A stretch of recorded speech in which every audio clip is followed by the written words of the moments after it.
everybody to Neurodiversity, my employer and me. We are so pleased you could join us this Friday afternoon. We're super excited about this session and we hope that you are too. So my name's Kirsty Palmer. I work for Radical Recruit and I am registered blind. So what I'm going to do is I'm going to turn my camera off, because otherwise you will be looking at my nose for the rest of the session and it's not pleasant. So I will switch my camera off and I will then start the session. So we've got an expert panel here for your pleasure this afternoon. But before we kick off, I just wanted to start with some housekeeping. So this session is being recorded and will be shared. So if you prefer to turn your camera off too, please do go ahead. We've got about an hour for today's session. We just ask you to keep yourselves on mute. There will be an opportunity for questions at the end. But if you'd like to pop your questions in the chat as you think of them, you are more than welcome to do so. So without further ado, I'd really like to hand over to our amazing panel today to introduce themselves. And I'm going to start with you, Andy. Would you introduce yourself, please?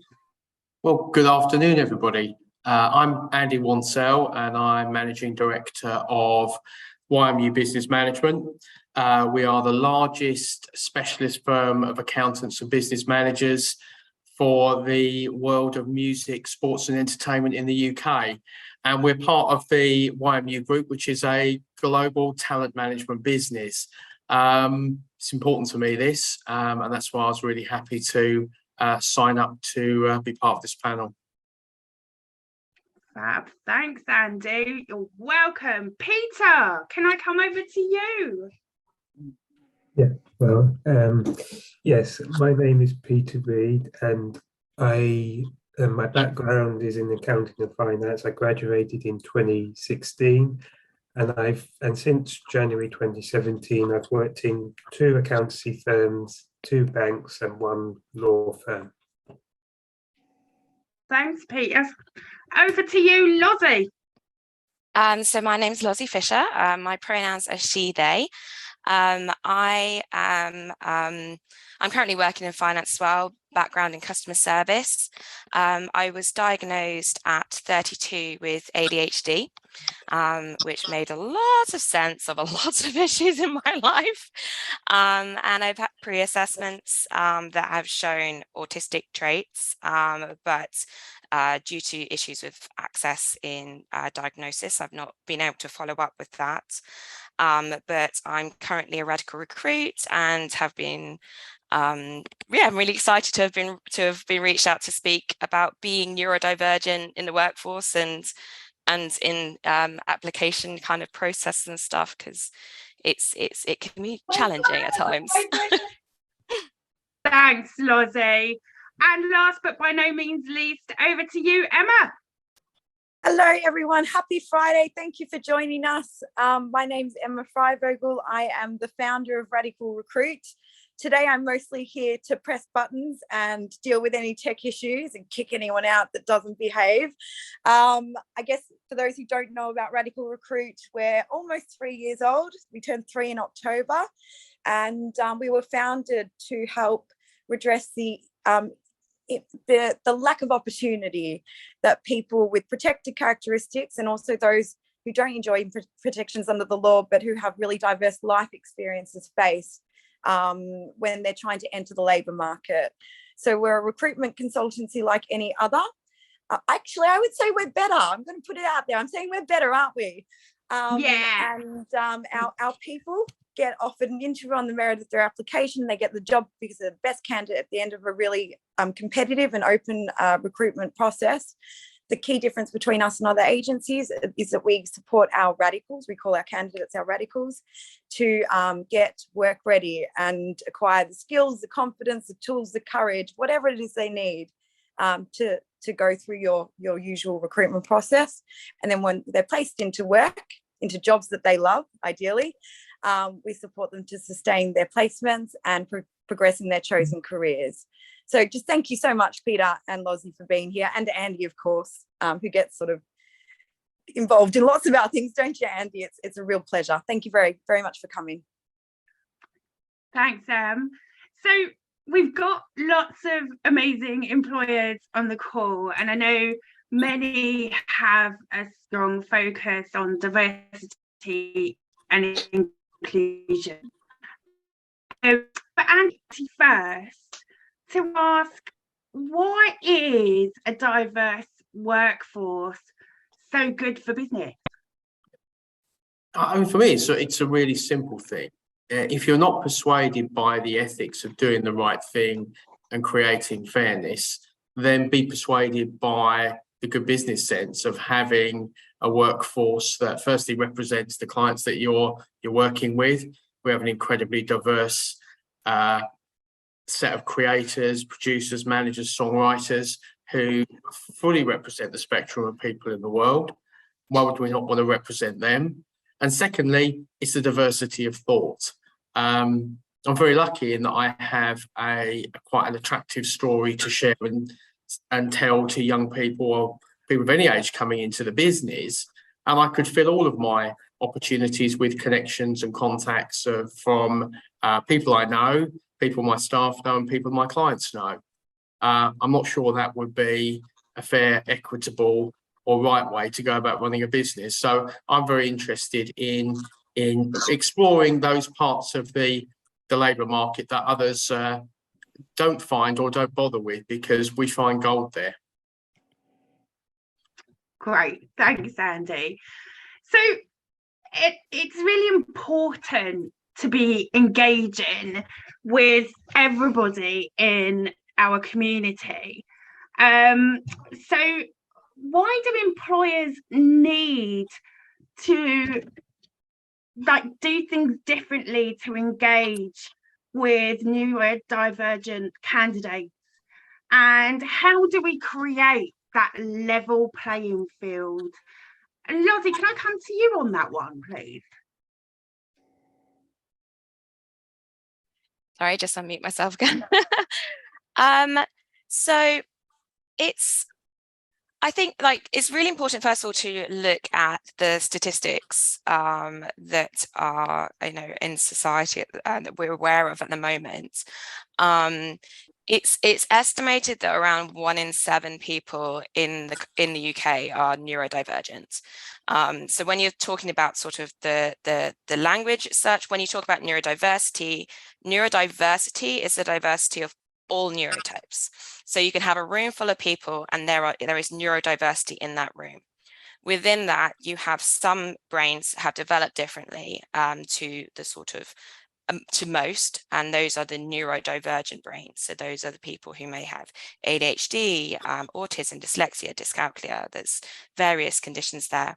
But when you think about the figure 1 in 7, that's huge. That's huge, not just in your employee base, but also in your customer base.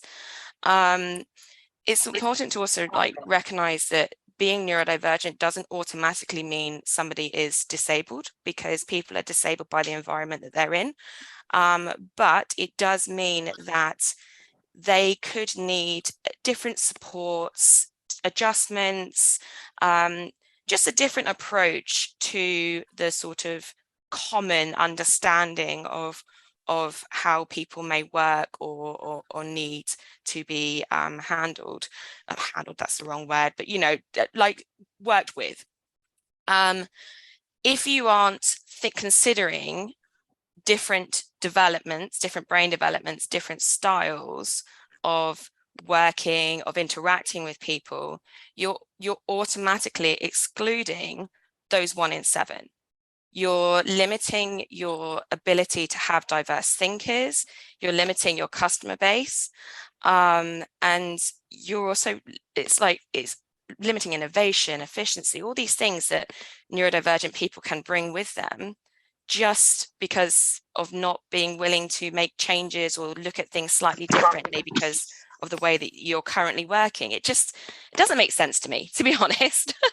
I don't know if that answers the question, but that answers it beautifully, Lottie. So I guess my question is if you were looking to apply for a job, right at that beginning stage, what would you look for in an employer? So Peter, can I come to you on that one? Yeah. What do I look for in an employer? I think one of the ways to what I look for in an employer is it's just I think it's just, first of all, is that I look at them to see if they're welcoming. Like I can only speak for myself, but when I went to Deutsche Bank and the HSF and Credit Suisse. When I first went to Deutsche Bank, I went there and I had a lot of people, welcoming me into the building and to the workforce. And when I was at HSF, I had people who I didn't know took their time to come and they heard about me being on the internship program, and I heard about, and they took their own time to come and meet with me. They didn't have to do that, but they took their own personal time to do that. And at Credit Suisse, my line manager, which I enjoyed working with. I think one of the things I liked is that what he did was he was beginning to assess what I'm good at and what are my particular strengths and things. So one of the things I look for in an employer is, first of all, being welcomed, be able to fit in within the team, and be able to see potential in me. Yeah. That's so important, isn't it, Peter? For people to actually see the potential and what you can bring to the role and to the organisation. Thanks, Peter. Lozzie, do you have anything more to add on that?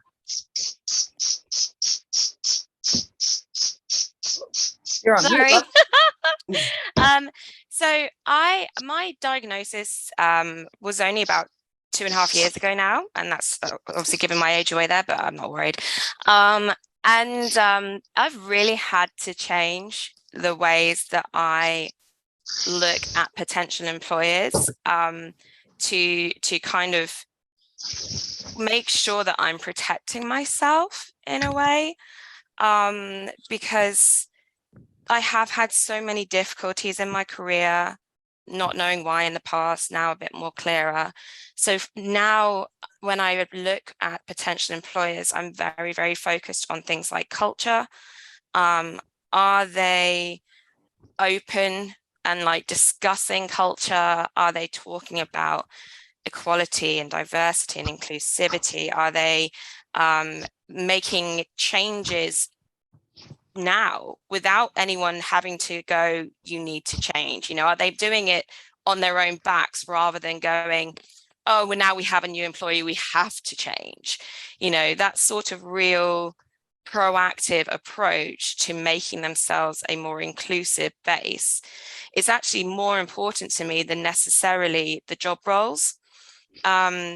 Because for me and for many friends I have here in Neurodivergent, we're able to just pick things up, new things, try different things. We tend to be very able to run with things and put ourselves into new places. It can be difficult to start, but we flourish with that sort of ability to learn and grow and develop. And so the actual jobs themselves don't become the focus point. It's more, what is the environment that we're putting ourselves into? Is that a place where we will be, as Peter said, welcomed, included, and where we can then continue to grow and thrive and just be ourselves, be able to be our authentic selves without that feeling of, oh, what am I doing wrong?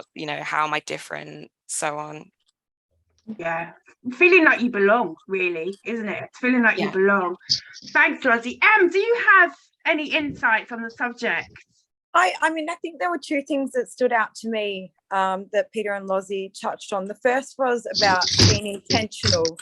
And I think we actually spoke about it with Andy on the call as well. So there were people whose intent, you know, when Peter was started in his, what was it? What bank did you talk about, Peter? I can't remember the name. I think it was Deutsche Bank. Deutsche Bank, and people made a real effort to go and introduce themselves, and the intention behind that activity didn't cost anyone anything really, except a little bit of time, was incredibly clear. So for me, there are things that businesses can be doing yesterday that are going to cost them nothing but 5 minutes. And these are the things that make a real difference when someone starts, but also as they progress in their careers within your business. So thinking about, you know, what else can you do that's not going to cost a lot, that doesn't require some huge policy change. And if you're looking at it through a really human lens, you know, unconditional regard, empathy, congruence, they're the three things that I think employers need to be thinking about more. And the other thing that, you know, having worked in the disability sector for many years, we often view people with disabilities through a deficits lens. And, you know, Peter spoke about, you know, the importance of having your potential being seen, and Lozzie saying, I've got all these amazing skills that, you know, aren't recognized often, and designing sort of jobs and processes or workflows, whatever it is around those, rather than focusing on stuff that maybe aren't strengths. That would make everyone far more comfortable at work, and probably everyone else's job around them a lot easier to do, because you know what that person is doing well, and you allow them to focus on that and really excel. So there, for me, two things. And I know Andy was talking about the fact that, you know, we don't know where to start, and so that often we don't go anywhere with it. I don't know whether, Andy, you want to give an example, but I thought that was a really important point that I wanted to talk about.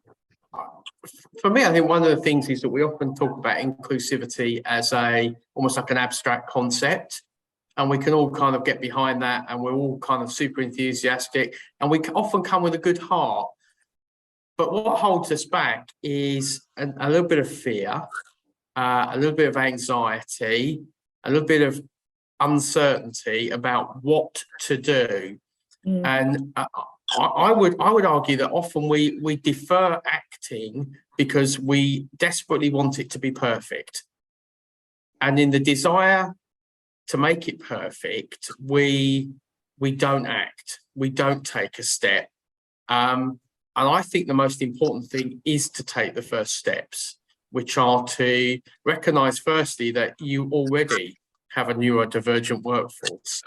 And there are people already in your organisation that you can do things to help and assist in how you look at the roles that you create, how you look at the work environment, and how you make it one which is more accommodating to a wider group of people.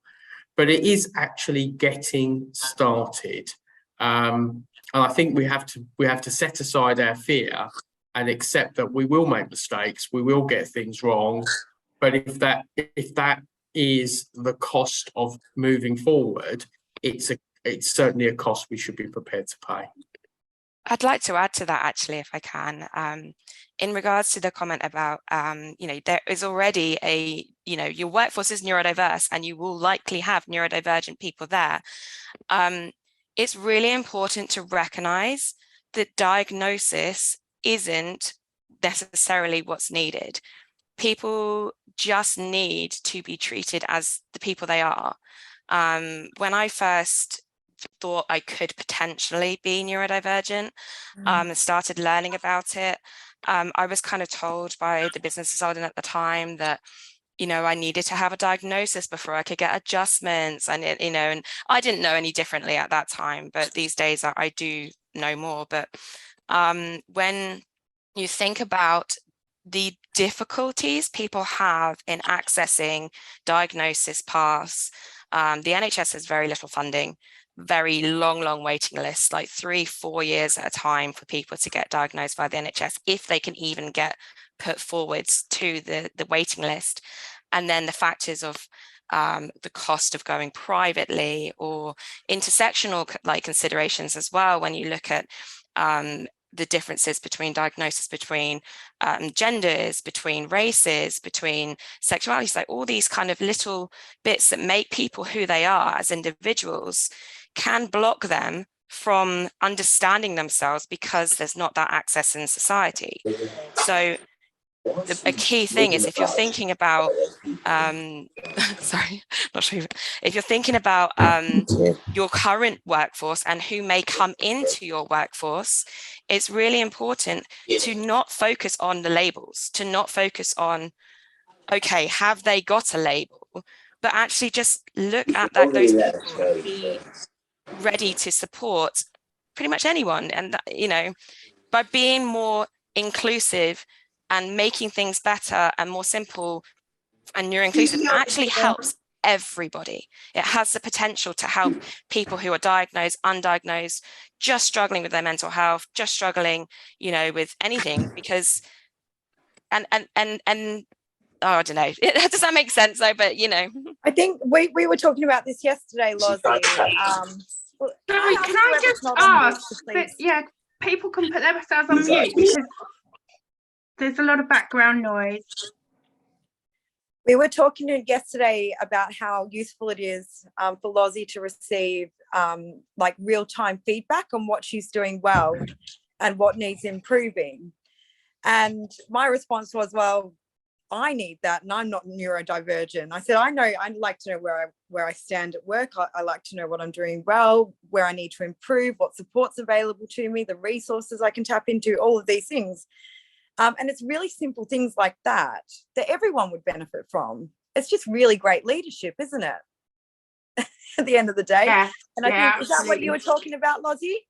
Yeah, yeah, it is. You know, it's if you think about, like, if you plan and work to support the people who are the more vulnerable, but do like apply that for everybody, everybody wins. Everybody has a better like work environment. Everybody can work in the best way for them.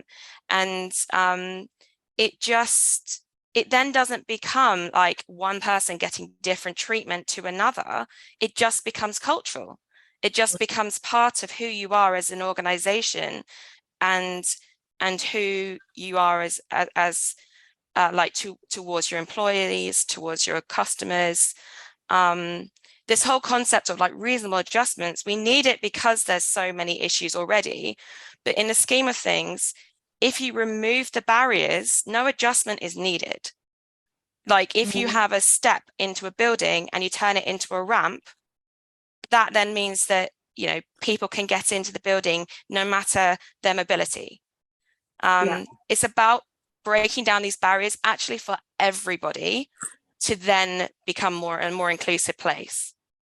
Yeah, I think you know, you raised such a great point, because you know, disability is so vast, and just from my perspective as somebody with a visual impairment, you know, I have friends of mine who have exactly the same condition as me but have very, very different needs.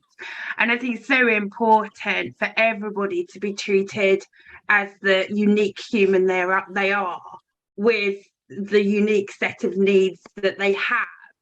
I just wanted to reflect back slightly, because there was a really interesting conversation I think I had with Andy, and it was around how we encourage applications from kind of a diverse group of people. And Andy actually offered a really kind of refreshing view, because my feeling is that if I was to contact an employer at application stage and say, I have X set of needs that I need you to meet in order for me to even navigate your application process, I thought that would put an employer off. I thought that if I did that, then employers would go, oh, if there's trouble from the start, we don't want to know. Andy, did you want to say what the way you approach that? I would approach that in a slightly different way, which is it enables me immediately to start to think about what those adjustments might look like in terms of the job role, in terms of the environment, potentially in terms of the working hours, so that you can become a viable candidate. If it's not disclosed, it's almost like I'm not seeing the whole person. I'm seeing somebody who thinks this is how I need to be in order to get into this organisation. Now, I'm always certain there are organisations out there who would say, crikey, this looks more trouble than it's worth. All I can say to those organisations is you're missing out. You really are. I've found some of the adjustments we've been asked to make are things that would not have occurred to me around lighting levels, preferred seating position in the office, ability to wear over-ear headphones for concentrated work. Now, I'm not a big fan of that, and I encourage people because I think you miss out if you sit there all day with your cans on. But I have got members of the team who say it's helpful for me from time to time to be able to do that, and that would help me. So why would I not want to help someone? We need to be educated and we need help, and we can't kind of come up with the answers ourselves. And I would just go back to one of the comments that was made earlier about you have to look at the individual and the individual person's needs and how you can meet them, rather than adopting a kind of class-based approach. For busy people and people like me who are a bit inexperienced, it's sometimes very easy to go for the kind of shorthand. Well, what do I know about neurodiversity? Well, not a lot, but I've got some general points I might like to make. Not particularly helpful, because what each person needs is, in my experience, can be quite different. And it's actually having that conversation at the earliest point that enables you to kind of work together in making it work. Not being able to be yourself at work, that's not a great place to be or a fun place to be. Absolutely. Peter, can I ask you, so how could an employer encourage you to bring your authentic self to work? And how would you like an employer to approach you about the reasonable adjustments or any reasonable adjustments you might need? Well, first of all, is sorry, can you repeat the question again? Sorry. Yeah. Yeah. So how can an employer encourage you to bring your authentic self to work? And how can employers encourage you to discuss the reasonable adjustments you might need? To bring well, first of all, is to be upfront with me, be honest, and just treat me as I think it's just treating me as if I'm not on the spectrum. So it's just basically treating the same way anybody else would come in. And obviously, like when I was at the accountancy firms, they were unaware of my disability, and when I did some of the work, it was very there was a bit of pressure. So even though there was times I did well there, a little bit well, there was a sense of pressure of me wanting me to fit in within the team, even though it was there was a lot of pressure. But when I went into the other places, the banks and the law firm, there was a little bit of a easiness.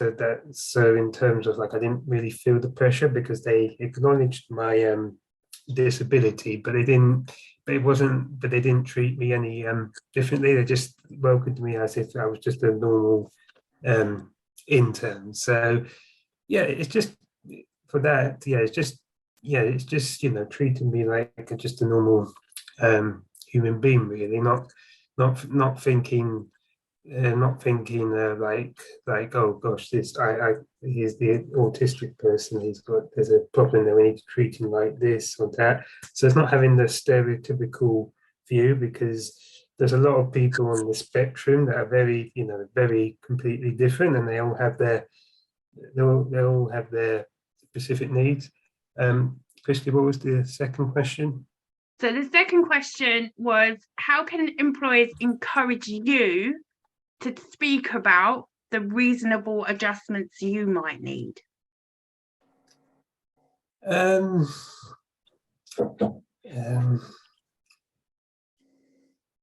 I think for me, it's obviously understanding, like, like what my certain strengths and weaknesses. So the best example I can give is when I was at Herbert Smith's. I remember when I started, I had zero knowledge of how the law firm works. I had zero anything to do with law.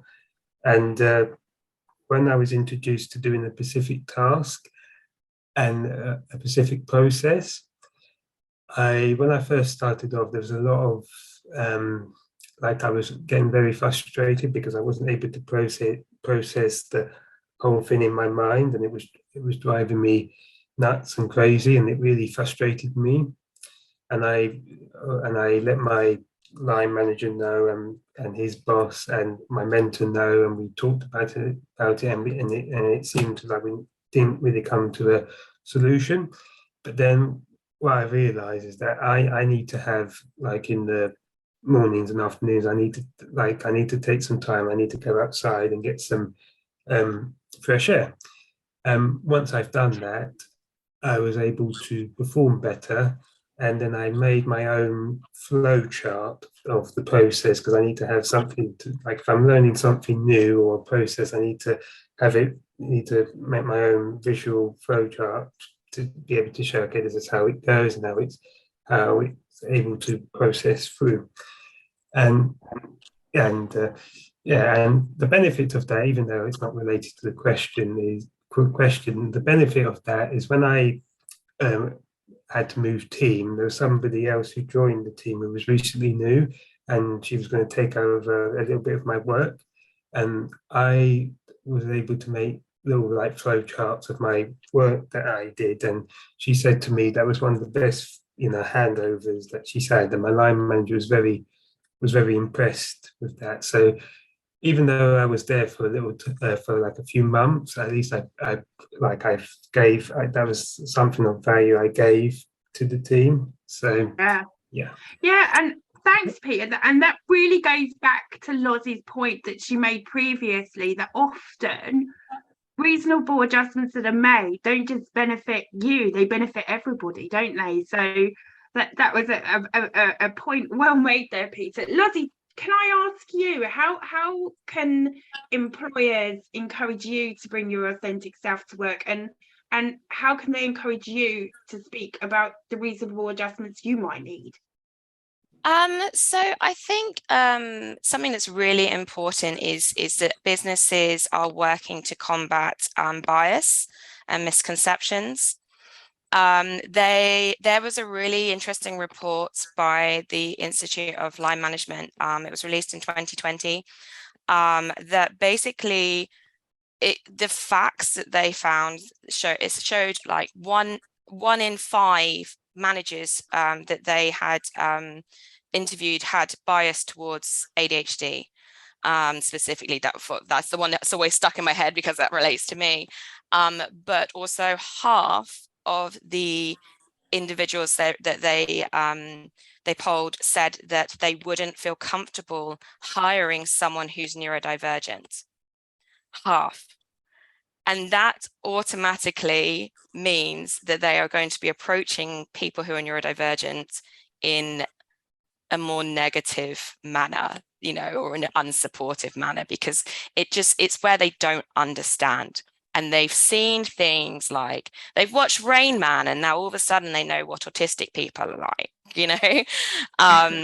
It's knowing that they're working to challenge their own beliefs, their own misconceptions, that they're working to understand differences in thinking. At the end of the day, you can't understand everything. You really can't. None of us can. And it's not possible to understand the full depth and breadth of neurodevelopment, because even like society and scientists don't know. It's constantly being researched, but just putting in that work to unlearn and to think about things in in a more open-minded light. If I see businesses doing that, I then feel more comfortable being myself. There's a big issue for like a lot of people, especially people who've lived undiagnosed for a long time, in that they stop being themselves because they've been told by society it's wrong. Or they force themselves to do things in ways that are acceptable. So say you're in an interview and someone's expecting you to maintain eye contact, or to give a handshake or something like that. The amount of times and situations I've been in where I forced myself to do something that feels uncomfortable because I'm like, well, that's what's expected of me. I can't tell you, like, and I had anxiety and depression my whole adult life because of that, because I'm constantly judging myself. So if I was to go into an interview and someone was to say to me, don't worry about maintaining eye contact, just like off the offhand, they already know that I'm neurodivergent because I will say it at the beginning of the process. If they state that to me, like, it's fine, like that would just make me feel so relieved. Oh my gosh, like, and when it comes to reasonable adjustments, again, it's just like something like having an actual guide in the business, a document for managers. So if someone approaches them to say, I think I could do with reasonable adjustments, having that documentation there already to explain how to go through that process, having examples already. Many people who are neurodivergent, we're afraid of asking because we don't want to be seen as causing trouble. We don't want to be seen as being too much to handle, so actually saying, well, hey, these are our options. This is what you could have. You could have, more flexibility with your hours. You could have more breaks, a lunch break of your choosing. You could have a different setup with your equipment. Having that available there for that people to go, oh, actually, that could help me, rather than putting the expectation on the individual to try and explain what they need. Because whilst they're trying to explain, they're also thinking, am I being like too much? Am I asking too much? They're then in a position where they feel very vulnerable and very scared. You can relieve all that by just having options available already. Yeah, great point. Emma, Lottie mentioned that incredible statistic there about bias. How can businesses start addressing this bias? Good question. I mean, I think we talk a lot about bias at Radical Recruit, and we run the Changemaker Challenge, which is sort of experiential learning and facilitation, some consultancy all bundled into a package. And a lot of the work that entails and requires delegates to do is to look at sort of themselves, because it starts with the person. You need to know where you start before you can work out where you're going to go, which is to be less biased, really. And I think understanding what shapes your opinions and your beliefs and therefore determines your behaviours and your actions is really important. So supporting individuals at that level to start thinking about their own bias is a really good place to start. And then I think as organisationally, we need to think about, well, we've all got bias. Some of it's conscious, some of it's not.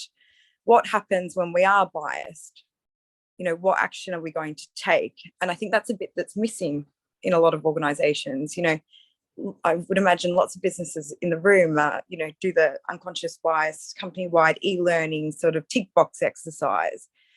But rarely do we come out of those 45-minute sessions feeling empowered or enabled to go and make change. In fact, my experience has been quite the opposite. I go to these unconscious bias sort of sessions and I feel guilty and quite ashamed because I realized I am racist. But I'm not given the language or the schools or the confidence. I'm not empowered then to go and change my implicit ways of thinking and patterns of behavior. And nothing really happens after that session. So I think, you know, really empowering individuals and teams and organizations to make change at all levels, and understanding what sort of the long-term plan looks like for an organization, what we can do today and tomorrow to make the next day better. So they would be we could talk about bias forever, but they're sort of the three things that I think are really important to think about if you're a leader in business. Thanks, Sam. So Andy, you're a leader in business. You know, how do we encourage this change? How can leaders like encourage change within their own business? I think you have to kind of look into your heart a little bit and say, am I prepared to do this? Am I prepared to stand up for this? Because people will look to you to set the tone. So I don't know if there's any other big cycling fans on this call, but I watch the Tour de France every year religiously. I love it. And what you see is the race is set, the tempo of the race, by the riders at the front. And it's about getting together enough people to set the tempo on the front of the race.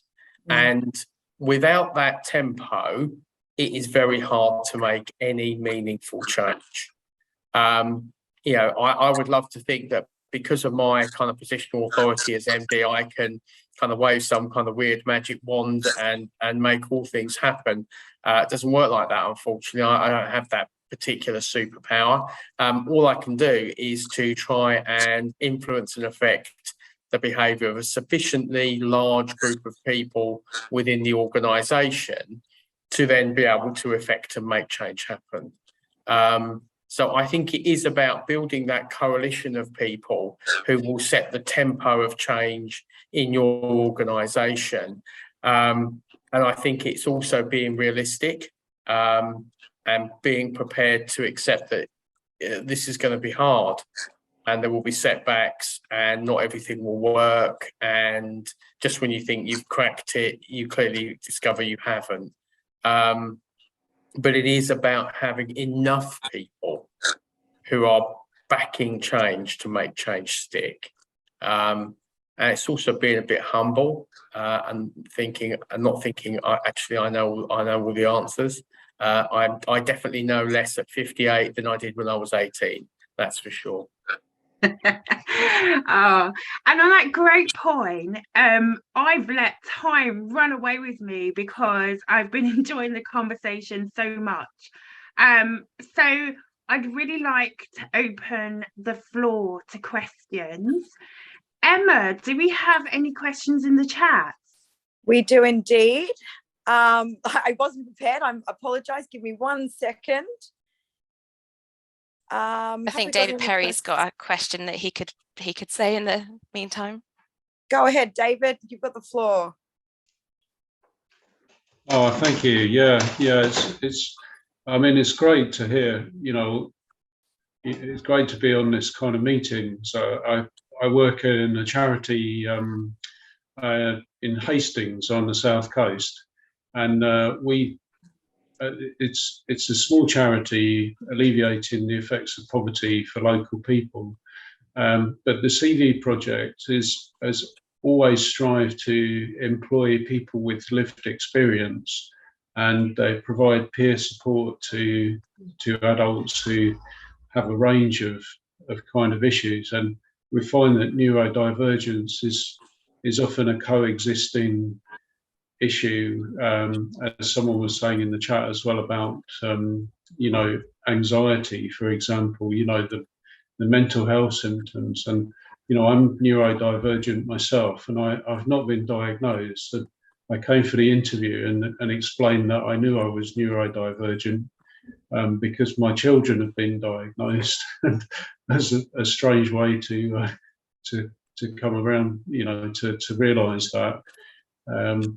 but yeah, just wanted to kind of say thank you and for being on the call. And our approach is one of just making everyone feel included. I think that's how we manage it, because there's so many kind of related issues with and it's such a big spectrum as well, that it's very hard to sort of generalize, but in fact that seems to be the one to kind of make people feel welcome and creating a sense of belonging, as you would in any organisation, ideally. So yeah, thank you. Thanks for sharing. Thanks very much. So there was an interesting comment from Marie in response to one of Andy's comments, and I think she asked two really important questions, and perhaps we haven't asked the second one in this or discussed it yet. So she says, how are we helping neurodivergent people in our businesses, and how are we hindering them?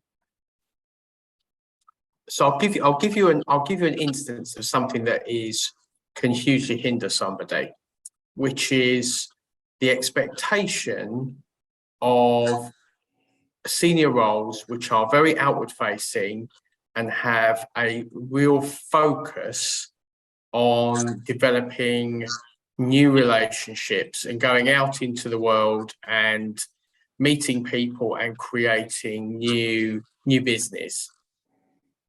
I know I don't particularly enjoy that. I really don't enjoy that. But I'm fortunate that I'm equipped to fake it a bit and to make it that and to do it. Now, not everyone can do that. Some people do it naturally. And what we need to do is we need to look at those roles and say, if we want to retain in the business the people that we want to retain, if we put into their roles as they become more senior aspects which are so difficult or hard or in some cases impossible to achieve, then we're really denying people the right to achieve. So what we have to do is we have to look at that and say, what equivalent business objective can we bring into that role which enables the person to use their skills to succeed, rather than using the things that challenge them to cause them to fail.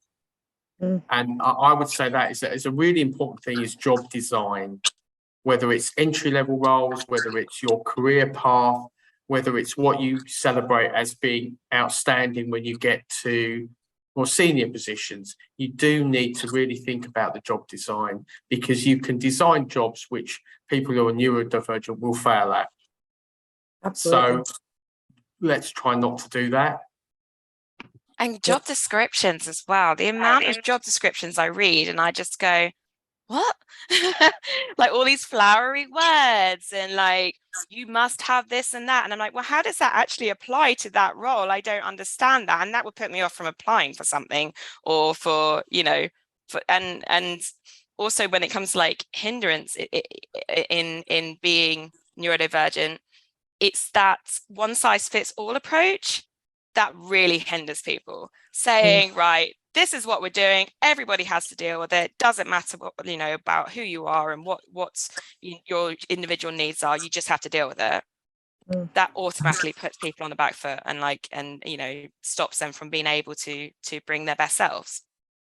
And there was we talked about access to work in the last Radical Talks, but that's another thing that I think really hinders new recruits in particular, is when employers don't know about what resources are available to their new recruits, access to work being one of them.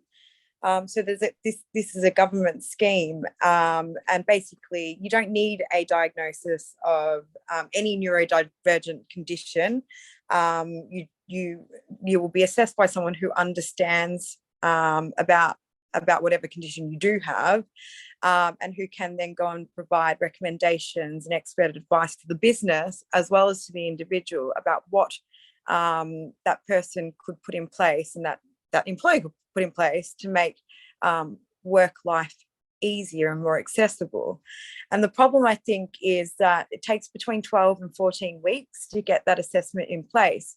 And so what happens is an employer might hire a neurodivergent candidate and with all the will in the world want them to start. That person can't do all or at least some of their job because they don't have the reasonable adjustments in place. So one thing that employers can do to remove that hindrance is to pay for the assessment privately and get that stuff in place like week one. The time lost and the cost of that, because you literally pay that person, that new recruit, to twiddle their thumbs at home while they're waiting for the right supports to be recommended. So what you can do as an employer is really take the initiative and show your commitment, spend that £1,000, get the assessment and the support that they need in, so that person can then go and start their job in their new role, hopefully with their beautiful job description. So if you want the recording of the Access to Work session that goes through everything Access to Work, let me know after this one ends, and I'll send it over to you.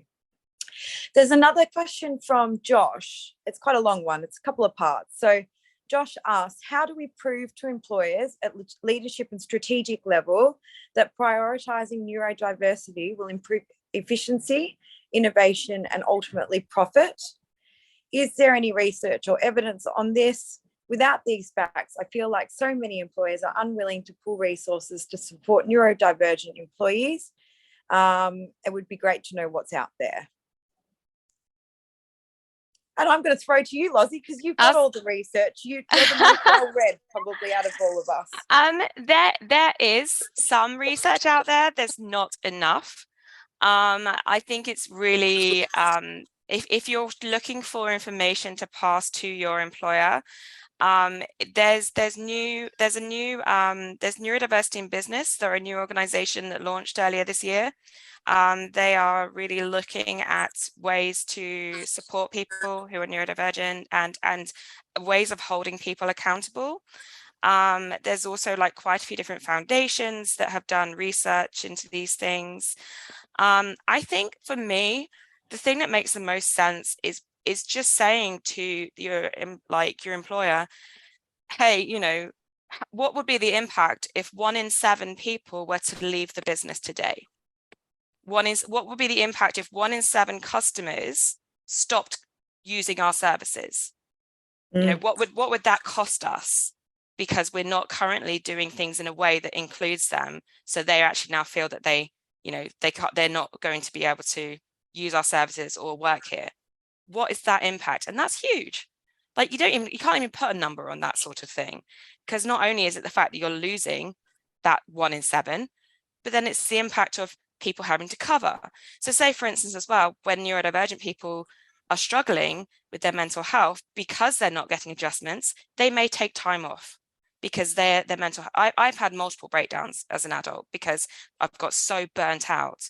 And when I'm then off, you're having to cover my salary, and then my colleagues are having to cover the workload, and everybody then is in a worse position just because there wasn't that willing in the first place to help me. So can I ask, Lozzie, one of the things that I think people don't realise is that the impact of these experiences can be often lifelong. So they're really traumatic, aren't they?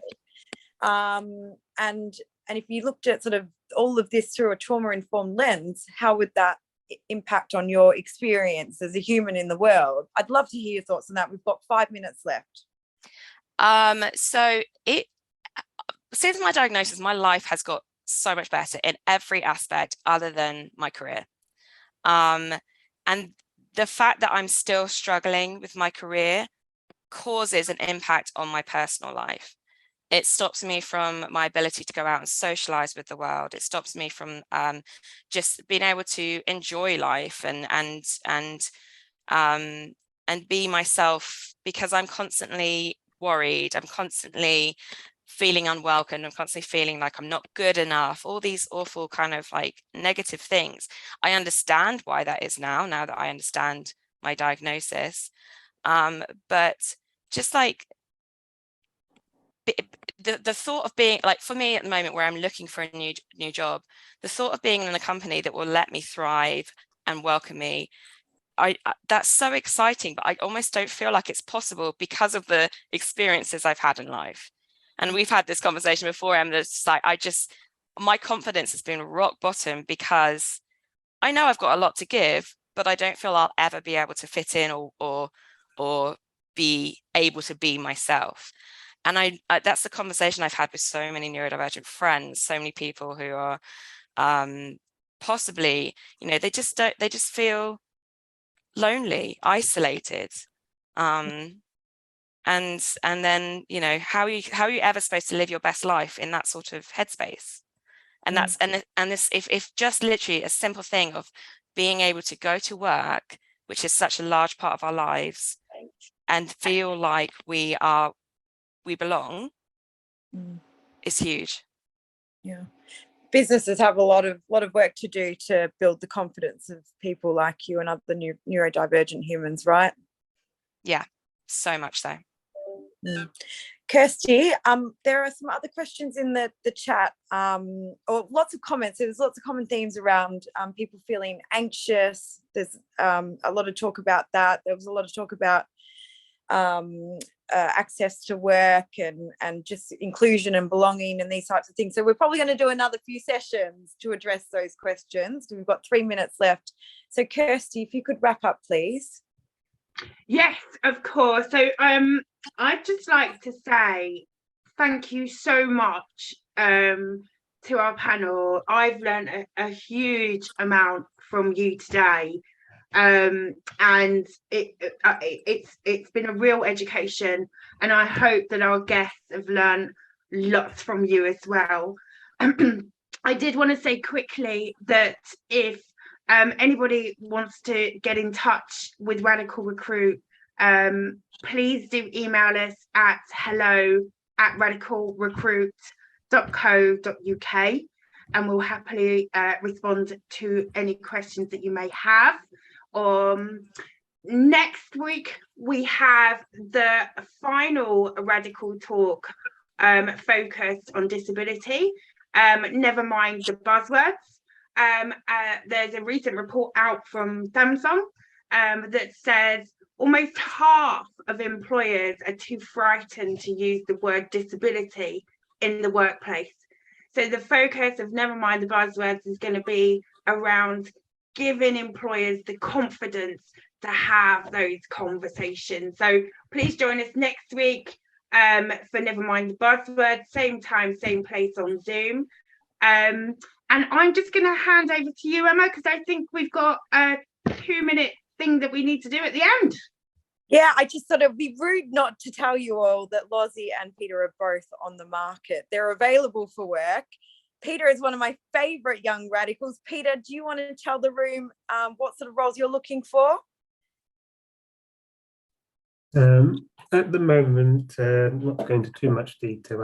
I'm looking for an analytical, data analytical role. If you want to get my overall resume, ask Emma. And if you think you can find something that, based on my overall experience, you think I would be suited for, then yeah, let Emma know. And yeah, she's the best person to get in. If you want to get my CV, she's the best person to get in contact with. Beautiful, thanks, Peter. And Lozzie, what sort of employer are you looking for? What's your skill set? So yeah, for me, it's definitely about my skill set, what I bring, because I do have a very varied experience, and I've never really been able to develop a career plan as such. But I love efficiency. I love making things as efficient as possible, looking at processes, going, right, what's wrong here? What's not working? Let's change it. I'm very good with numbers and spreadsheets. I'm a spreadsheet nerd. I have got a background in both finance, customer service. So I love kind of working with people. And I love, yeah, I think something like analyst, like business analyst, process analyst would be great for me, or anything with numbers.